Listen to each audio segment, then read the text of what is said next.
Hey, ¿qué tal, racita? ¿Cómo están? Espero que tengan un excelente día. Les habla Ramcor y les doy la bienvenida a este podcast llamado La LP, Estetos, Batas y Pistolas, la guía de supervivencia del médico pasante.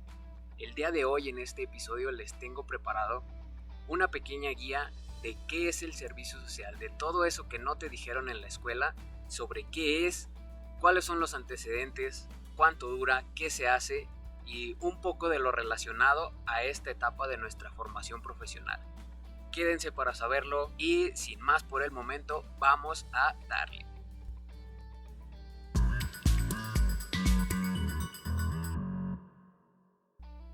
Bueno, racita, como ya lo escucharon ahorita, les quiero platicar hoy un poco de qué es el servicio social, las características y un poquito de la información que encontré investigando un poco al respecto de pues la mayoría de las cosas que no nos dicen en la escuela y que no nos platican pues prácticamente en ningún año de nuestra escuela, ya hasta cuando vamos a empezar.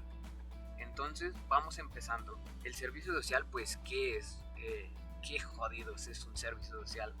Encontré muchas definiciones, pero pues todo se engloba en que es un año de formación académica que es llevado a cabo en una comunidad como retribución a la sociedad, quien brindó las oportunidades, la infraestructura y las materias para que nosotros pudiéramos tener una formación profesional, la cual trata de formar profesionales aptos para la actividad profesional, valga la redundancia, y que sean capaces de atender las necesidades de la población. Encontré una cita de José Vasconcelos desde 1920, fíjense nada más la fecha, que dice: se trata de formar profesionales poco decimonónicos, individualistas, egocéntricos y simuladores. En cambio, se tratará de formar profesionales capaces y solidarios.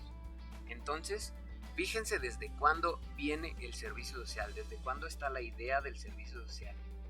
Un poquito hablando de los antecedentes, vemos que desde México prehispánico, están estas ideas del servicio social. Desde que México vivía en comunidades, en comunas, la gente que tenía la oportunidad de tener una formación profesional o semiprofesional en ese entonces, brindaba su servicio hacia la comunidad sin ningún tipo de remuneración. ¿Esto para qué? Para ayudarse principalmente. Nace por el instinto de un humano de ayudar a otros. Después nos brincamos hasta ¿dónde? Hasta la edad de la colonia, con el Fray Bartolomé de las Casas y con Vasco de Quiroga, con la fundación del Hospital de Santa Fe y con las escuelas que en ese tiempo se llamaban la Escuela de Santa Cruz de Tlatelolco y la Escuela de San Pedro y San Pablo, en donde ellos daban a sus estudiantes, en el caso del fray, de sus feligreses, daban la orden de que ellos tuvieran un periodo de ayuda hacia la comunidad, sin ninguna retribución. En el caso del fray Bartolomé de las Casas, se suponía que era por un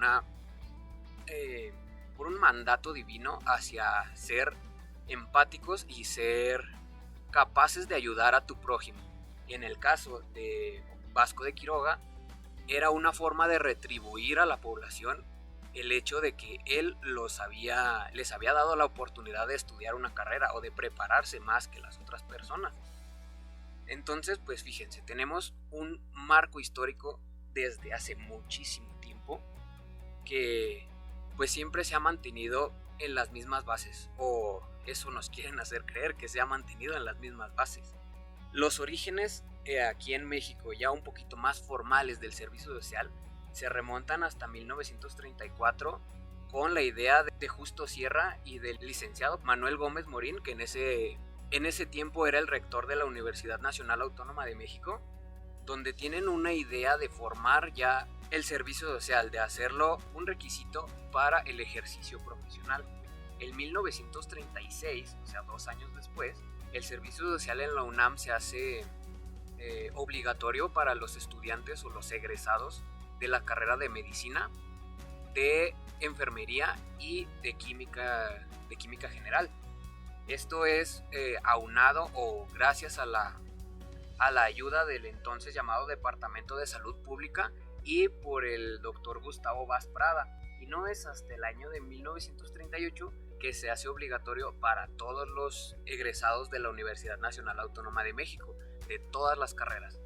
Y esto lo tomaron las diferentes escuelas de todo el país como una idea nada más, no fue algo constitucional así en la extensa de la palabra, porque las escuelas se elegían en ese entonces, o sea, era como de si ellos lo consideraban una parte fundamental o lo consideraban un requisito, pues se hacía, si no, pues estaban libres de no hacer un servicio social. Entonces es hasta el año de 1978 que se crea la comisión coordinadora del Servicio Social de Estudiantes de Educación Superior. O sea, ya fue hasta 1978 en donde ya existe una legislación o un marco un poquito más legal de esta obligatoriedad para el servicio social. Entonces estamos hablando de que es muchísimo tiempo, de que son ideas que prácticamente ya tienen hasta casi 100 años de existir y pues no han tenido como que los cambios suficientes o los cambios óptimos para brindarnos una formación como se debería en estos tiempos. O sea, no está tan actualizado a la situación como la tenemos ahorita y no está tan actualizado a los términos legales, a la terminología médica o incluso a la formación profesional que tenemos en estos tiempos. No es lo mismo comparar hace 100 años que comparar ahora. No es lo mismo curar con plantas que ahora con todos los medicamentos o todos los procedimientos que tenemos. A eso pues yo pienso que muchos tenemos la misma idea y pues un poquito nada más se los comento para que sepan desde dónde vienen esas ideas y desde dónde tenemos el marco legal o el marco de las bases pues del servicio social, de cómo se formó y de por qué se formó. Ahora dirán ustedes, pues sí es algo de las escuelas, algo de que tenemos que hacer porque lo dicta la escuela o porque lo empezó la UNAM, pero no, mis chavos, tenemos marco legal y está fundamentado en nada más y nada menos que por la Constitución Política de los Estados Unidos Mexicanos en sus artículos 3, 5 y 123 que están pues relacionados a la educación.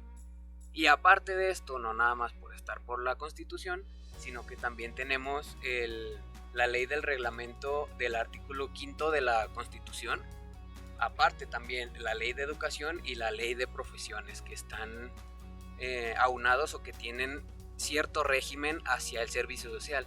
Entonces pues no es algo que podamos decir nada más de quítalo porque en mi escuela no es. Entonces pues sí nos estamos peleando un poco contra la ley en este caso y pues ahorita ya es un poco más de opinión, pero les voy a dar ciertos puntos de vista que encontré durante pues todo esto que estuve investigando. Entonces pues antes de pelearme, antes de soltar veneno y de soltar chingados por donde quiera, quiero terminar de pues darle los puntos básicos, ¿sale? De lo que es el servicio social.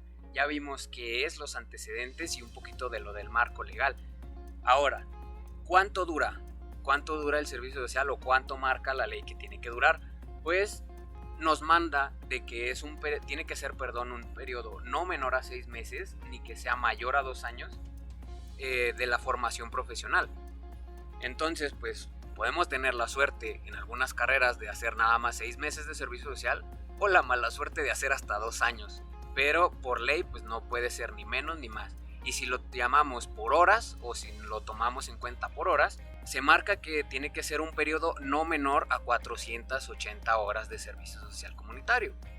Entonces pues sí es un buen por donde quiera que lo veas, sí es un chingo de tiempo que le tienes que retribuir a la sociedad. Pero pues si ya nos echamos 4, 5, 6, 7 años de carrera, pues 480 horas. Ahora sí que muchos dirán, pues me la viene guanga. Ahora, ¿en dónde se supone que lo tenemos que hacer? Hablando estrictamente del servicio social médico, tenemos 3 o 4 tipos de plazas dependiendo de la universidad, que van llamadas por las primeras letras del abecedario. Plazas A, plazas B, plazas C y en algunas universidades existen las plazas tipo C. Ahora, tenemos cierto tipo de plazas que muchas veces son casi inexistentes, son como el unicornio del servicio social, que son las plazas en vinculación o investigación.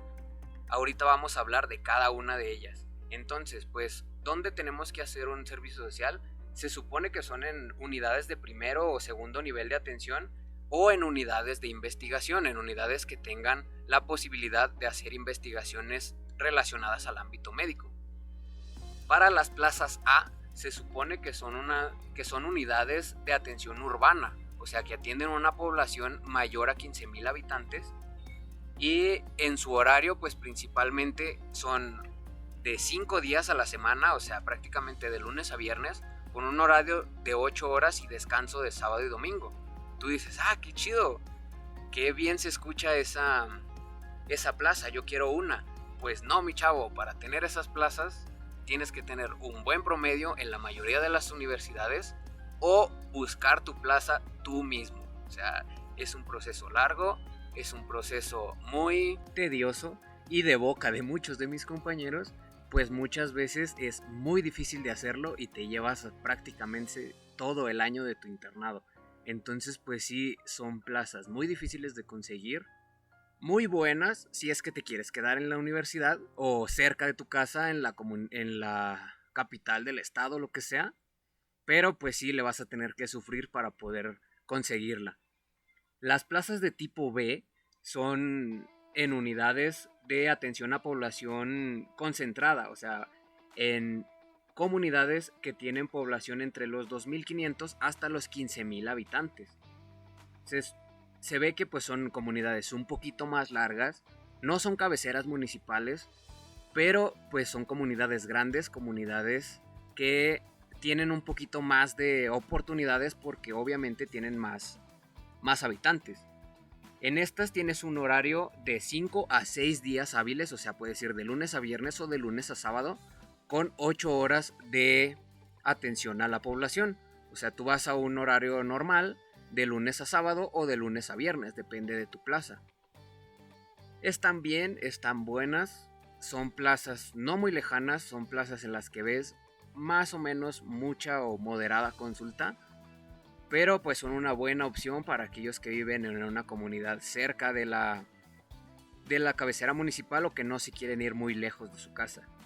Las plazas de tipo C, que son las que más abundan en mi universidad y la mayoría de las universidades, son unidades rurales, unidades en comunidades de difícil acceso, son unidades móviles de salud o incluso unidades de salud en comunidades dispersas. ¿A qué nos referimos con esto? De que son en comunidades lejos, en comunidades marginadas, en lugares a los que vas a batallar para llegar, en los que a veces tienes que llegar en burrito, a veces tienes que llegar en un camión gallinero, o te tienes que ir por medios propios y no va a haber carretera, no va a haber terracería, incluso hay partes en donde tiene que haber muchos hierbas, pantanos, de todo. O sea, suena a algo muy, muy fantástico, muy fantasioso, pero es la realidad. O sea, he tenido compañeros que tienen que hicieron su servicio social en una comunidad en la que tenían que llegar a la cabecera municipal en un camión y de ahí a la comunidad en irse en un burro. Entonces, pues sí, son comunidades de difícil acceso y son comunidades marginadas. Son comunidades que no tienen a veces luz, que a veces no tienen agua, no tienen servicios pues los servicios básicos de drenaje, o sea, no hay ni siquiera una tienda. Son lugares en los que abunda el crimen organizado, el crimen entre los mismos habitantes, y son a veces comunidades un poquito más apegadas a cómo se vivía antes. Las rancherías, a los feudales, o sea, todo eso. Son comunidades de alto riesgo para el médico. Y en estas pues generalmente son poblaciones desde 500 hasta 2,500 habitantes, 3,000 habitantes más o menos. Y en este tienes un horario de 8 horas los 7 días a la semana. O sea, tienes que estarte ahí toda la semana de lunes a domingo. Trabajas, se supone que 8 horas al día, pero tienes que estar disponible las 24 horas para la atención de urgencias calificadas. O sea, tú tienes que estar en la comunidad. Tú terminas tu consulta, no sé, a las 3, 4 de la tarde, pero si te llega una embarazada, un baleado, un navajeado a las 3 de la mañana lo tienes que atender tú porque tú estás para la atención de las urgencias de esa comunidad. Entonces pues hablamos de que sí es una diferencia abismal entre la cantidad de trabajo y la calidad del trabajo entre una plaza tipo A, B y una plaza tipo C. Las plazas doble C en algunas de las universidades donde se llevan a cabo son principalmente en las unidades móviles de salud.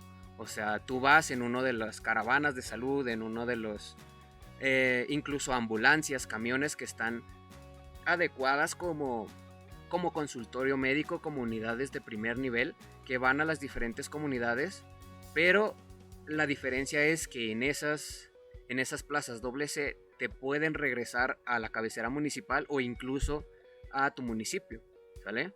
O sea, tienes que ir a comunidades marginadas, pero no te tienes que quedar, ¿sale? Ahora, ya vimos que es un buen de trabajo por donde sea que lo veas y hay un tipo de plaza que prácticamente son inexistentes en mi universidad, no sé en otras, que son las plazas de vinculación o que son plazas de investigación. Estas plazas que son, pues tú prestas tu servicio en una unidad que tenga la capacidad de hacer investigaciones médicas o en procesos administrativos de la propia universidad. Esas son las plazas de vinculación. Tú eres prácticamente el edecán de tu universidad, o sea, eres la cara bonita, eres el que va y ayuda cuando hacen algún curso, cuando hacen un meeting, cuando hacen algún tipo de evento. Tú eres el que está ahí ayudando con la logística, que estás ayudando con los alumnos, que estás ayudando con procesos administrativos de tu universidad. Ahora,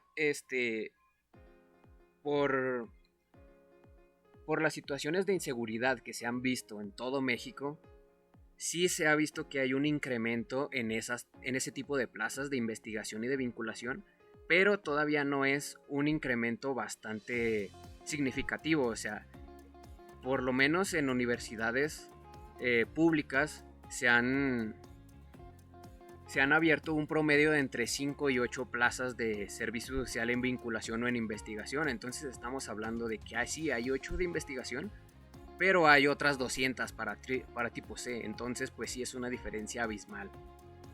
Ahora, ¿cuánto ganas? ¿Cuánto es lo que te va a llegar de beca, de salario, cuando tú estás prestando tu servicio social? Hay un estudio de la Secretaría del 2018 que sacaron unos promedios de cuánto ganan los pasantes dependiendo de la plaza en la que estén haciendo su servicio. Para las plazas C estamos hablando que es un promedio de entre los 3.576 y los 3.673 pesos por mes. O sea, te llega la mitad a la quincena. Estás ganando 3,000 pesos al mes.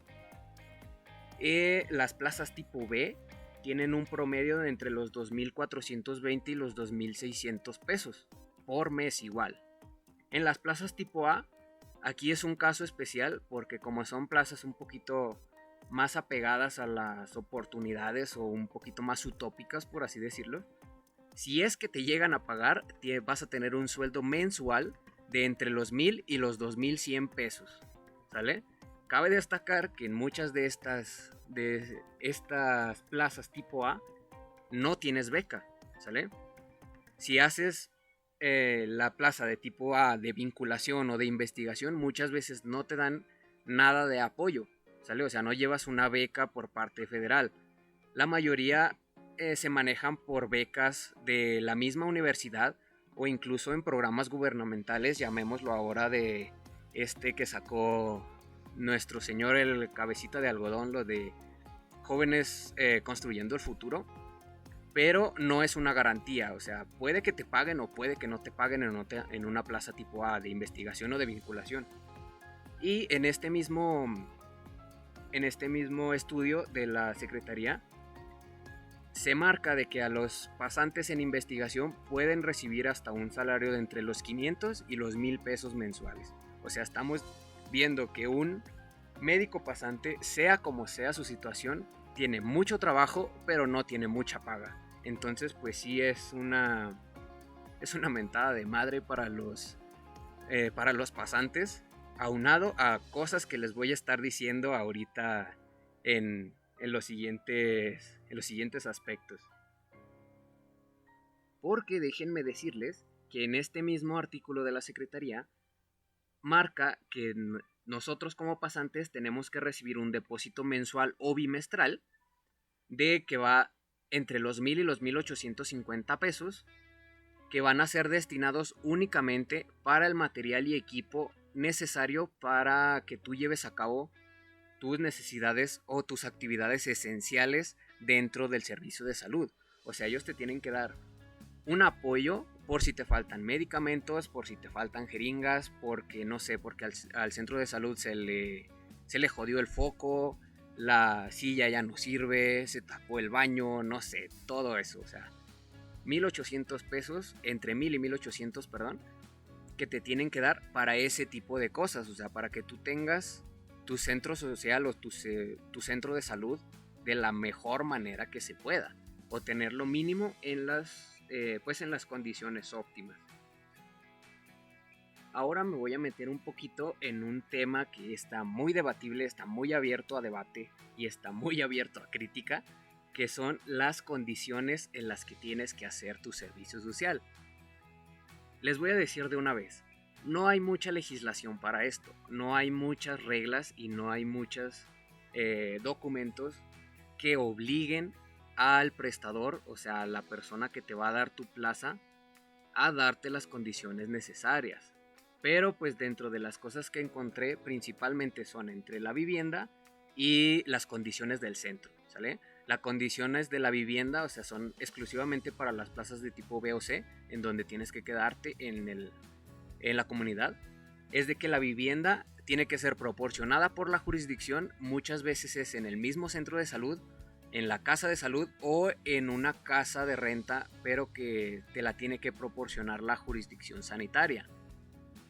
Esta vivienda tiene que contar con lo básico, o sea, no dice que tienes que tener internet, no dice que tienes que tener lujos, o sea, dice que tienes que tener agua, luz y drenaje. Y con eso, o sea, dónde dormir y dónde guardar tu ropa. Nada más, o sea, no te dan una vivienda pues con todas las comunidades que pudieras tener en tu casa o que pudieras tener en un departamento que rentarías tú a tu gusto. Sí, muchos no tenemos la oportunidad de pagar un departamento, de pagar una renta, y optamos por esa misma vivienda que se nos da por la jurisdicción.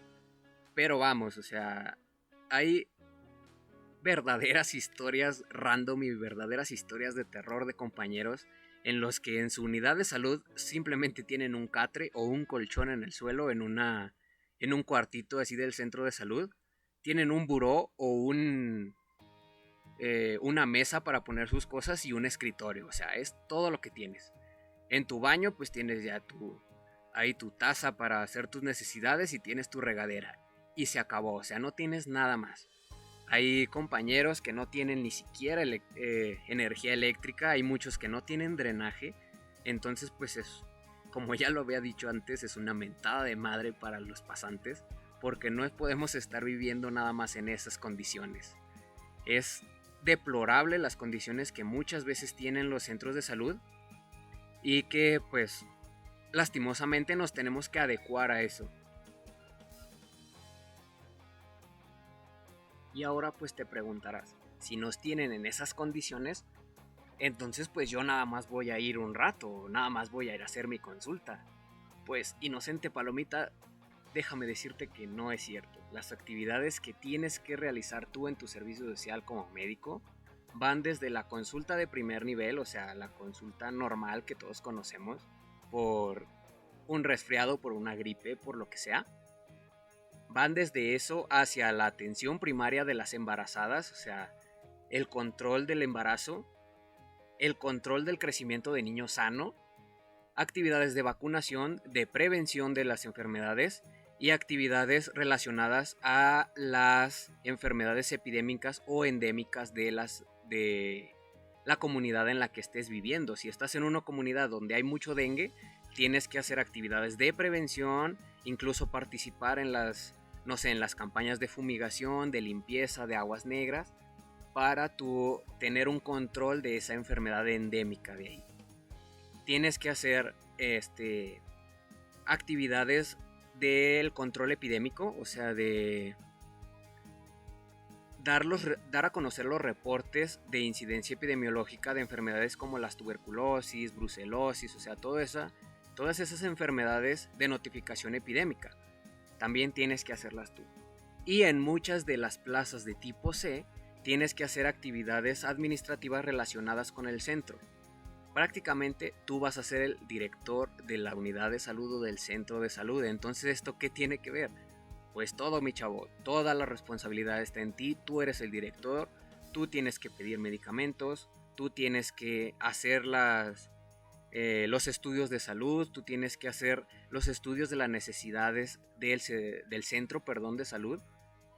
Y tú te tienes que hacer cargo de ti, de la población y del centro médico. O sea, vas a decir, no puedo, estoy chiquito, no mames. Pues no, mi ciela, está chiquito, pero de todos modos lo tienes que hacer. Entonces, pues sí, para que vayan pensándole y que vayan subiendo un poquito su promedio para que no les vaya a tocar una unidad de estas. Ahora, dirás tú, pues sí, ya hice todo.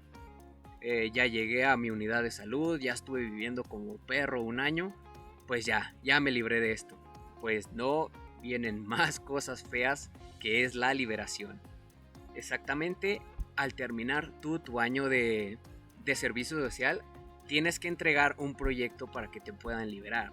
Este proyecto va dependiendo generalmente del tipo de plaza que tú tengas.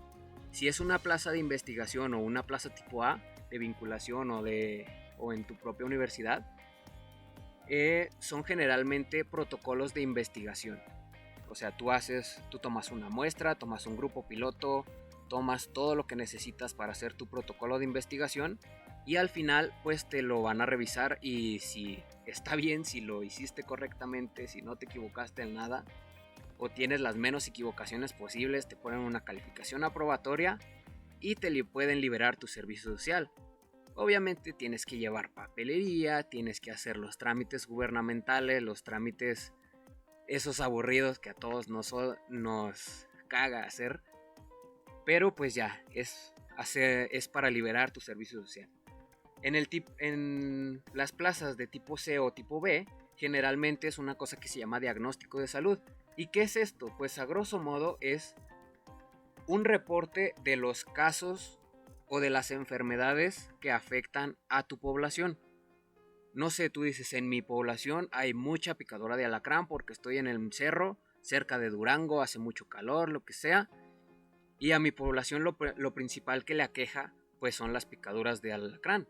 Entonces lo que yo voy a hacer son estrategias de prevención, no sé, estrategias de limpieza de las calles, de limpieza de las casas. Yo propongo que a mi unidad se le den un poquito más de dosis de favoterápico, o sea, todo eso. Tú tienes que hacer como que ese diagnóstico, qué es lo que aqueja a tu población y qué es lo que vas a hacer o lo que quieres hacer para darle respuesta o darle una solución a esos problemas que aquejan a la población. Y sí, también hay mucha legislación y hay muchos protocolos que te piden para liberar tu servicio social. Tienes que cumplir muchos lineamientos, muchos requisitos y pues es un proceso que también es largo y también por boca de mis compañeros también es muy aburrido y muy tedioso. Ahora pues sí, quiero soltar un poquito de veneno, quiero empezar a soltar chingados a diestra y siniestra, porque a partir de mi pequeña investigación para este podcast, me di cuenta de que sí hay mucha legislación, cosas que te dicen que por qué tienes que hacer tu servicio social, en base a qué, cuáles son los requisitos que tienes que tener antes, durante y después de tu servicio social. Pero hay algo bien importante y que está relacionado mucho a la situación que nos aqueja hoy en día, que es respecto a la seguridad de los médicos pasantes. Tal vez me lluevan golpes, me lluevan chingadazos por decirles esto, pero lo tienen que saber.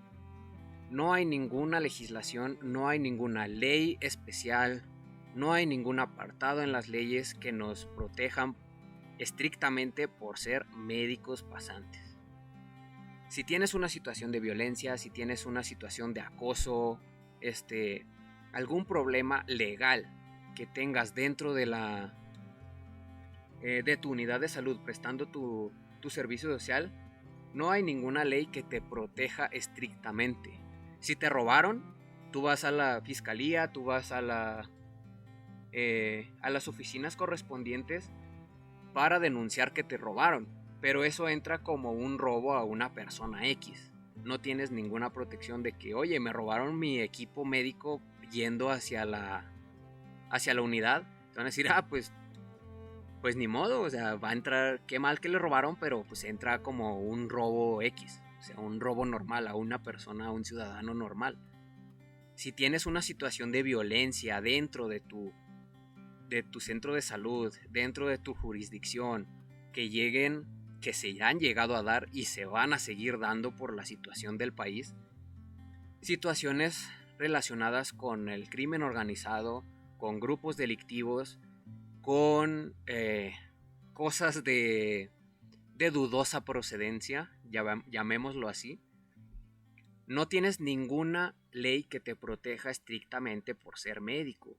No te van a decir, ay, pobrecito, estaba en el centro social y hay que ayudarlo. No, o sea, va a ser una denuncia como gente normal y te van a hacer el caso que le hacen a la gente normal. O sea, no nos sintamos especiales por ser médicos, por ser pasantes, porque no lo es. Recientemente tuvimos es una anécdota muy chistosa de que recientemente tuvimos una, entre comillas, capacitación para este tipo de situaciones de inseguridad en las plazas de servicio social, que nos dieron ciertas corporaciones pláticas sobre qué hacer ante un secuestro virtual, ante una extorsión telefónica, ante todas esas cositas que aquejan a la población en general. Pero resulta que en una de esas ponencias cierto agente de seguridad, no recuerdo su nombre, la verdad, está dando su plática, está acá bien inspirada, dando de que sí hagan esto, y si están bajo una extorsión telefónica, tienen que llevar estos pasos a seguir, la chingada, llamar a tal número, todo eso. Y entre esa plática nos dice, ¿y ustedes de dónde vienen? O sea, ni siquiera sabía que le estaba dando plática a médicos pasantes o a nosotros que íbamos a empezar nuestro servicio social.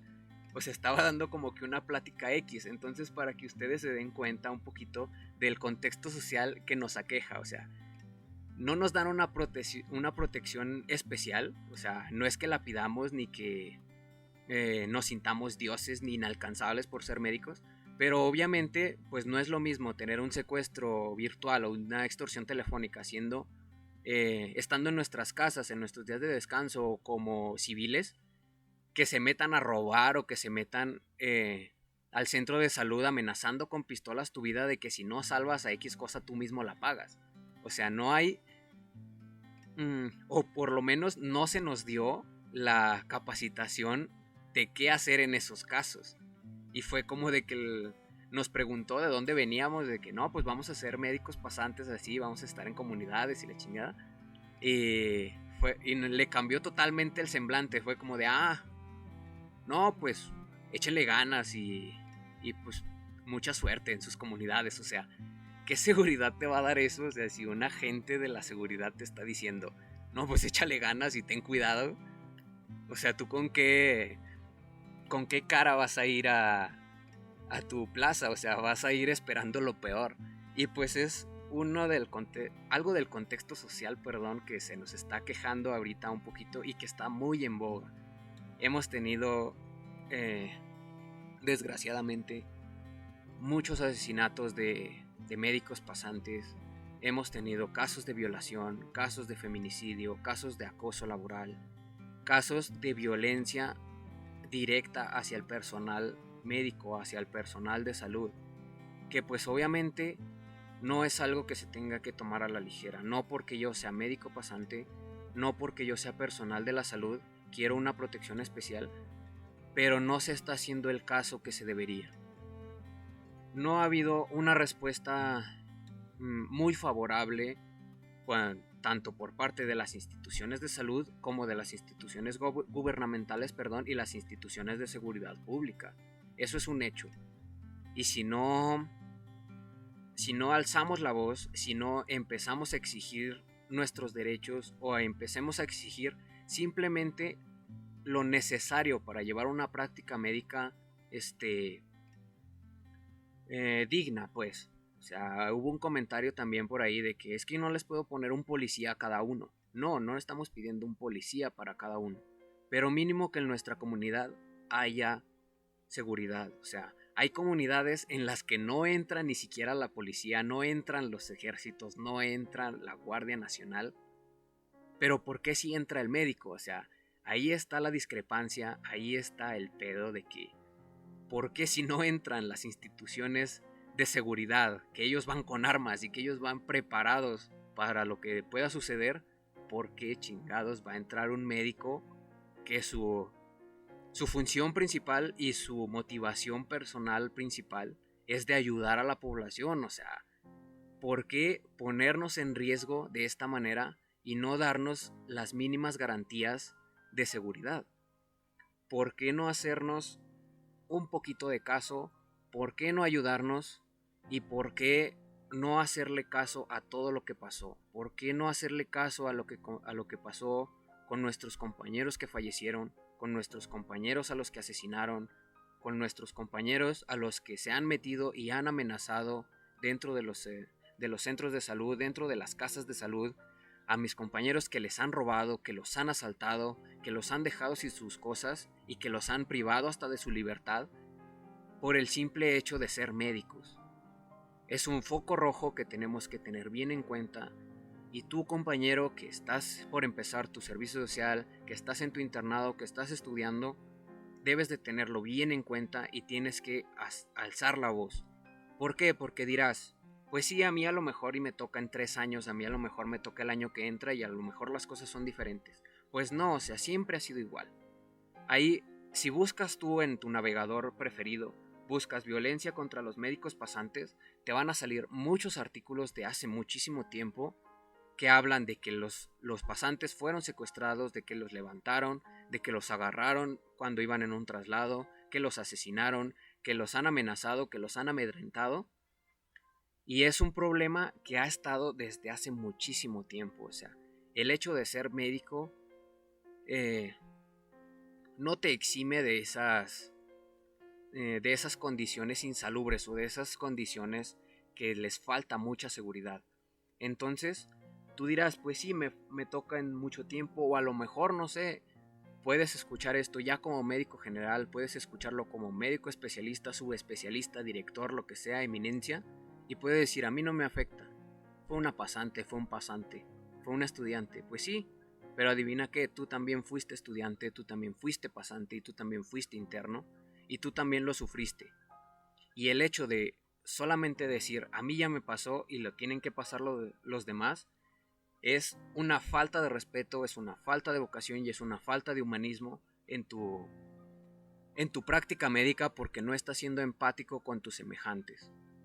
Muchos se meten muy en el pecho el juramento hipocrático y ahí mismo te dice que vas a ayudarle a tus semejantes sin esperar nada a cambio. Con otras palabras, claro, pero esa es la esencia de una parte del juramento hipocrático. Entonces, ¿por qué no hacerle caso a eso si tanto se lo meten en el alma y en el corazón? Es una opinión personal, aclaro, no es que yo tenga la verdad absoluta ni nada de eso, es una opinión meramente personal, pero que es compartida con muchos más compañeros. El hecho de la situación en salud o la situación, de seguridad a los trabajadores de la salud, se la están pasando por el arco del triunfo las personas que están encargadas de eso. Y eso no puede ser, compañeros, no puede ser, amigos. No puede ser que la profesión más humana sea la que menos se cuida. Tenemos que tener un poquito esa espinita de querer ayudar a nuestros semejantes, porque la espinita No me cabe duda de que muchos tenemos la espinita de querer ayudar a las personas, esa es nuestra motivación personal, esa fue la principal característica de nosotros que nos hizo querer estudiar medicina, que nos hizo querer ser médicos, ese sueño guajiro, ese sueño a lo mejor infantil, o sea, desde la infancia, de querer ayudar a las personas. ¿Y por qué si queremos ayudar a las personas no nos ayudamos nosotros mismos, carajo? O sea, ¿por qué no somos empáticos con nuestros compañeros? Hay una frase muy fea pero muy cierta que se conoce en todo el país o al menos en todas las unidades del país en las que he estado y vayan que han sido bastantes, que dice, el peor enemigo de un médico es otro médico. Y ahorita, si nosotros tenemos que... La situación hacia los pasantes está súper fea, está en condiciones deplorables. ¿Por qué no ayudarnos y por qué convertirnos en el enemigo de otro pasante? Esto se trata de ayudarnos, mi gente. Esto se trata de crecer juntos y de hacerlo mejor por nosotros, por mis compañeros y por mis pacientes. A lo mejor es una opinión, muy romántica de mi parte, muy pendeja dirán muchos, pero no pierde ese sentido de humanidad. A mis compañeros que van a empezar su servicio, que están en su internado, que están estudiando medicina, yo les podría decir que no dejen de lado sus ideales, siempre piensen a partir de las cosas que los hicieron ser médicos, que les dieron las ganas de ser médicos, y que alcen la voz porque es lo único que nosotros tenemos. La vida, el universo, la energía, lo que sea, sus creencias, nos dieron una boca y nos dieron una voz para comunicarnos, y por qué no comunicarnos con las cosas que de verdad necesitamos. Que quede claro que no estoy incitando un movimiento revolucionario, no estoy incitando a un golpe de estado, no estoy haciendo nada de eso, es una opinión pública personal, ¿sale? O sea, la externo públicamente, pero es una opinión mía, nada más mía. Algunos la tendrán igual, algunos la van a rechazar y es completamente aceptable. Yo no les voy a decir que mi verdad es la verdad absoluta porque ustedes tienen la libertad de pensar como ustedes quieran. Pero una cosa yo sí les digo y una cosa yo sí quiero que se les quede un poquito ahí la espinita es de que debemos de ayudarnos. Si no es por nosotros, que sea por los que vienen atrás de nosotros. Algunos son hijos de médicos y algunos de mis compañeros o algunos de ustedes ya tienen hijos, algunos ya bastante grandecitos, y a lo mejor sus hijos también quieren ser médicos porque los ven a ustedes, porque a lo mejor dicen, oh, mi papá, mi mamá hace muchas cosas muy chidas, ayuda a mucha gente, yo quiero ser como mi papá. Entonces, si tus hijos quieren ser como tú, tus hermanos, tus primos, tus sobrinos, tus amigos a los que tú más quieres, quieren ser como tú, también quieren ser médicos, ¿por qué no hacer algo o por qué no ayudar para que ellos tengan mejores condiciones de lo que pasé yo? ¿Por qué ese afán de que si yo ya lo sufrí, tú también lo tienes que sufrir? ¿Por qué ese afán de que si a mí me fue mal, a ti te tiene que ir peor? No, mis chavos, eso no es así. Se trata de mejorar, se trata de ir evolucionando, se trata de ayudar a las nuevas generaciones a que sus condiciones sean mejores y a que no pasen lo mismo que pasamos nosotros. A mí no me gustaría que alguno de mis hermanos, que alguno de mis amigos, de mis sobrinos, incluso si llegara a tener algún día hijos, que quisieran también ser médicos, que no tuvieran las mismas inseguridades que tengo yo, que no pasaran muchas cosas de las que yo pasé en mi internado, que no los hicieran sentir una basura, que no los hicieran estarse sintiendo inseguros al momento de ir al hospital, porque qué chingados me va a pasar en el camino. O sea, yo quisiera que ellos tuvieran mejores oportunidades y que tuvieran una mayor seguridad de que disfrutaran al 100% las partes que tienen que disfrutar de la medicina y no que estuvieran todos amedrentados o todos cabizbajos porque ya no hay seguridad, porque no me están pagando bien, porque en mi servicio social, en mi unidad de salud, no tengo ni siquiera agua, no tengo luz, no tengo ni siquiera un papel de baño para limpiarme las nalgas. O sea, yo no quiero eso para mí, para las futuras generaciones, no quiero eso para mis amigos, no quiero eso para mis compañeros. Entonces, ¿por qué no hacer esto? ¿Por qué no evitar que sigan sufriendo más compañeros? ¿Por qué no evitar que el día de mañana, que el día de hoy falte yo porque me asesinaron, o falte mi compañero porque la asesinaron, falte mi compañera porque la violaron, falte mi otra compañera porque la estuvieron acosando en su unidad de salud. Porque nadie nos protege, compañeros. Nadie nos protege como nosotros. Entonces, ¿por qué no hacer una cadena de ayuda? ¿Por qué no ayudarnos entre nosotros para cambiar todo eso? Para tener mejores oportunidades y para poder ser mejores unos con los otros.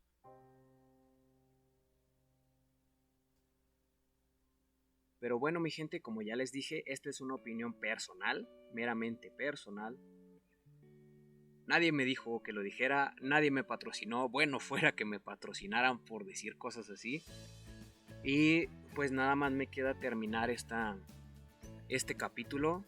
Les quiero compartir una cita bibliográfica que me gustó mucho, que va referente a este tema, que es del Dalai Lama, que dice: nuestro mayor deber es ayudar, y si no puedes ayudar, entonces no hagas daño.